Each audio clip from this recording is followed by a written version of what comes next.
ბოლო პერიოდში სოციალურ ქსელებში, მათ შორის Facebook-ის გვერდებსა და ჯგუფებში გამოჩნდნენ კომპანიები, რომლებიც მომხმარებლებს კრიპტოაქტივებში ინვესტირებას და ამ გზით თანხის გამომუშავებას თავაზობენ. ასევე მათ თხოვენ, რომ სქემაში ახალი ადამიანებიც გააწევრიანონ და ამ გზით დამატებით შემოსავალიც მიიღონ. სურს მოსახლეობა გავაფრთხილოთ, რომ მსგავსი ტიპის საქმიანობა შესაძლოა ფინანსური პირამიდის კლასიკურ მაგალითს წარმოადგენდეს. როდესაც მთავარი მიზანი არა მოზიდული სახსრების მონგებიან საქმიანობაში ინვესტირებაა, არამედ რაც შეიძლება მეტი ახალი ადამიანის და თანხების მოზიდვა, რადგან სწორედ ამ მოზიდული თანხებით ხდება სქემის მონაწილეებისთვის თანხის გადახდა.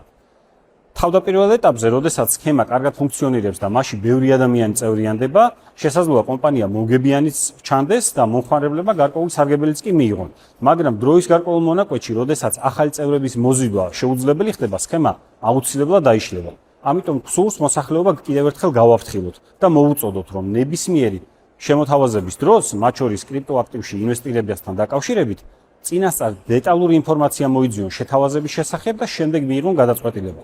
მე გაგიზიარებთ რამდენიმე პრაქტიკულ რჩევას, რომელიც დაგეხმარებათ ინფორმირებული გადაწყვეტილების მიღებაში. პირველ რიგში, როდესაც გავს შემოთავაზებას ნახავთ, აუცილებლად დაინტერესდით კონკრეტულად რა საქმიანობს ეს კომპანია, თქვენგან მოზიდულ სახსრებს რა ბიზნეს საქმიანობაში აბანდებს, ასევე რატომ არის სქემაში ახალი ადამიანების გაწევრიანება საჭირო და ამის გარეშე შესაძლებელია თუ არა თანხის გამომუშავება. ასევე ხშირად მსგავსი კომპანიები მომხმარებლის შეცდომაში შეყვანის მიზნით ხშირად იყენებენ ხოლმე ისეთ ტერმინებს, როგორიც არის საფინანსო, საბროკერო და ასე შემდეგ.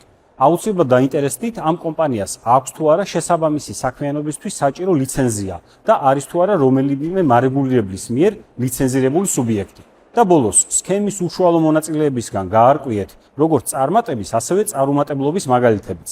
კარგად მოიძიეთ ინფორმაცია და მხოლოდ შემდეგ მიიღეთ ინფორმირებული გადაწყვეტილება.